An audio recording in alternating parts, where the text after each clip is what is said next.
Hey guys, it's C Guppy, and today I'm reviewing the X20 Propel drone. Best drone for under 20 bucks if you're looking for a nice drone. Let's just get right to the point. So you have 3 speeds, slow, medium, and fast. Comes in handy for if you're a beginner, intermediate, or advanced. Right here you have your stunts, so you can do things such as 360 flips, frontwards, backwards, and also sideways. So you have trimming, so as you're flying it, if it's going to the right too much and you're not pressing it to go to the right, then you can trim it to go to your left, and you can do the same with the right. You can also trim it to go forward or backward if it's not functioning in that way, which is a great feature. So also you have your middle button. That one's takeoff and landing. So when you click it, it'll take off, then you can control it from there, up, down, and then this rotates it like that.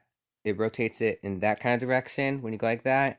And then also on this side, forward, backward, and then sideways. And also you have diagonal, which makes it go not perfectly straight inside, but makes it go in angles, which definitely comes in handy.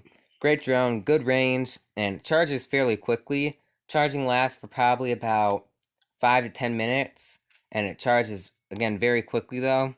So I think you're going to like it if you get it, and I highly recommend if you're looking for a drone under 20 bucks, that this be the one you get. And I hope you enjoy. Now watch the video if you will, and I'll show you how the drone kind of works.